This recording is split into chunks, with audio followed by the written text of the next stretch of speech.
ایرانی صدر Ebrahim Raisi کی کراچی آمد، گورنر سندھ، وزیر اعلیٰ اور کابینہ ارکان نے ایئرپورٹ پر استقبال کیا۔ ایرانی صدر ایئرپورٹ سے مزار قائد پہنچے، پھول رکھے اور فاتحہ خوانی کی۔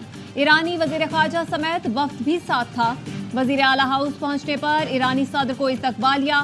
تقریب میں وزیر اعلیٰ اور گورنر سندھ اور کابینہ ارکان موجود تھے۔ ایرانی صدر کو جامعہ کراچی کی جانب سے ڈاکٹریٹ کی اعزازی ڈگری دی گئی۔ ایرانی صدر کی وزیر اعلیٰ اور گورنر سے ملاقات ہوئی۔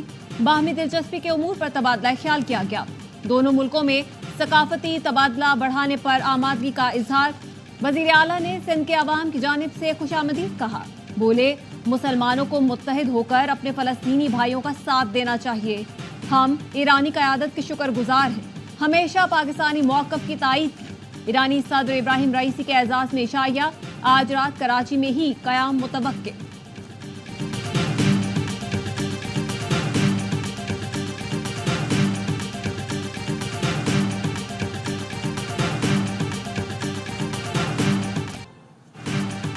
ایرانی صدر ابراہیم رئیسی کا دورہ لاہور، وزیر اعلیٰ پنجاب مریم نواز نے ایرانی صدر کو خوش آمدید کہا۔ ایرانی صدر نے علامہ اقبال کے مزار پر حاضری دی، پھول رکھے اور فاتحہ خوانی کی۔ چاق و چوبند دستہ نے سلامی دی۔ ابراہیم رئیسی نے کہا، علامہ اقبال نے امت کو نئی راہیں دکھائیں، ان کی شاعری پاکستان اور ایران میں پل کا کردار ادا کرتی ہے۔ لاہور آ کر اجنبیت کا احساس نہیں ہوتا، خواہش تھی کہ یہاں ایک جلسہ ہوتا جس سے خطاب کرتا۔ غزہ سے متعلق اصولی موقف پر پاکستان کو سراہتے ہیں۔ مزار اقبال کے بعد ایرانی صدر جی سی یونیورسٹی گئے۔ استقبالی سے خطاب میں کہا، ایرانی عوام پاکستان کے لیے محبت کے جذبات رکھتے ہیں۔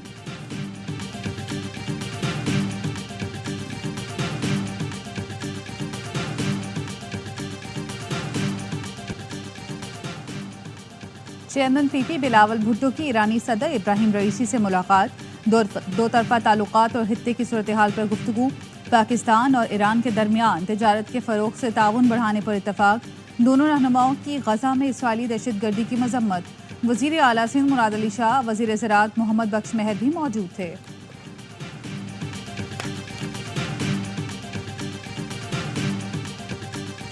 ایرانی صدر کے اعزاز میں گورنر ہاؤس پنجاب میں ظہرانہ، گورنر پنجاب بلیغ الرحمان نے میزبانی کی۔ مہمانوں کی دیسی کھانوں سے تواضع کی گئی۔ وزیر اعلیٰ مریم نواز نے ایرانی صدر اور خاتون اول کا لاہور آمد پر شکریہ ادا کیا۔ اسلامی انقلاب کی 45ویں سالگرہ پر مبارکباد بھی پیش کی۔ کہا، ایران کے ساتھ غربت کے خاتمے کے لیے اقتصادی منصوبوں پر کام کرنے کے خواہاں ہیں۔ پنجاب کی value added life stock market میں ایران کی سرمایہ کاری کا خیر مقدم کریں گے۔ ایران کے عوام کی خوشحالی اور امن و سکون کے لیے دعا گو ہوں۔ ایرانی صدر اور خاتون اول نے پرتپاک استقبال پر وزیر اعلیٰ مریم نواز کا شکریہ ادا کیا۔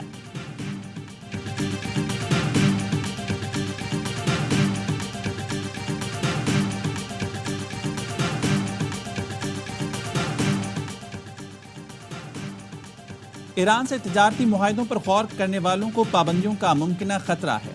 امریکہ کی دھمکی۔ محکمہ خارجہ کے ترجمان کا کہنا تھا کہ امریکہ پاکستان کی سب سے بڑی برآمدی منڈی اور اس کے بڑے سرمایہ کاروں میں سے ایک ہے۔ امریکہ 20 سال سے پاکستان میں ایک بڑا سرمایہ کار بھی ہے۔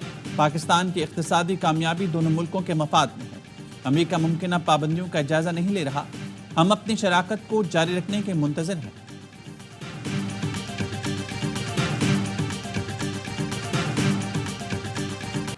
وزیر اعظم شہباز شریف 28 اپریل کو 3 روزہ دورے پر سعودی عرب روانہ ہوں گے۔ سعودی حکام سے ملاقاتیں، دو طرفہ تعاون پر تبادلہ خیال ہوگا۔ وزیر اعظم کے دورے کے بعد سعودی ولی عہد محمد بن سلمان کا دورہ پاکستان بھی متوقع۔ وفاقی وزیر منصوبہ بندی احسن اقبال کہتے ہیں، سعودی عرب پاکستان میں 5 ارب ڈالر کی سرمایہ کاری کرے گا۔ چین کے ساتھ سی پیک کے دوسرے فیز کے لیے بات چیت جاری ہے۔ اب ہم مدد نہیں مانگ رہے، سرمایہ کاری پر بات کر رہے ہیں۔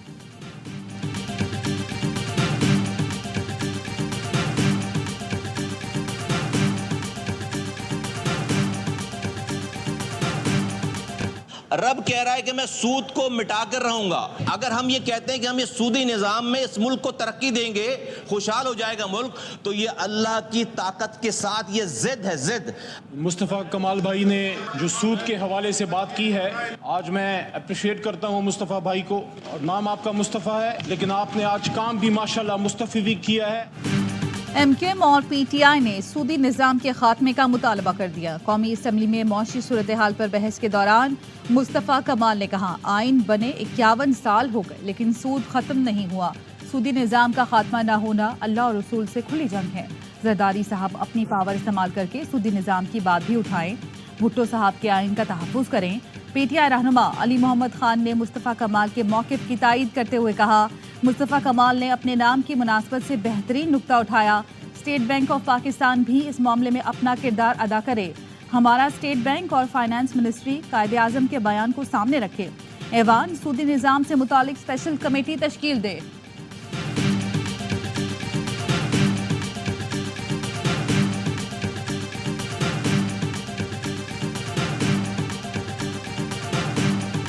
یہ بات سمجھ نہیں آ رہی کہ یہ کس چیز پہ تقریریں ہوئی ہیں۔ ایک ڈیسیجن ہو چکا ہے، وہ شریعہ کورٹ کا ڈیسیجن ہے، اس کا ایک امپلیمنٹیشن ٹائم فریم آ چکا ہے، اور اگر یہ آنریبل ممبرز مجھے یہ بتا دیں کہ banking industry is it moving in that direction اور ناٹ، اور یہ مجھے خود پتا ہے کہ پچھلے سال کتنی برانچز جو ہیں وہ کنونشنل برانچز سے اسلامک برانچز میں کنورٹ ہو چکی ہیں۔ سودی نظام کا مرحلہ وار خاتمہ جاری ہے۔ اسلامی شریعت کورٹ نے سود کے خاتمے سے متعلق ٹائم فریم دیا۔ بہت سے بینکوں کی برانچز اسلامک میں تبدیل ہو چکی ہیں۔ وزیر خزانہ محمد اورنگزیب کا قومی اسمبلی میں اظہار خیال، بتایا ملکی زر مبادلہ کے ذخائر مستحکم ہیں، آنے والے وقت میں IMF پروگرام سے نکلنا ہوگا۔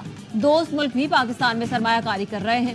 ملک کی اسٹاک ایکسچینج بلند ترین سطح پر ہے۔ IT میں ہمیں کسی کی مدد کی ضرورت نہیں۔ IT ایکسپورٹ $2 ارب سے بڑھ چکی ہے۔ اپوزیشن لیڈر عمر ایوب بولے، معیشت کے لیے سب سے ضروری آئین اور قانون کی پاسداری ہوتی ہے۔ حکومت قرض لے کر معاملات چلا رہی ہے، قرض دینے کے بجائے بینک سے لیا جا رہا ہے۔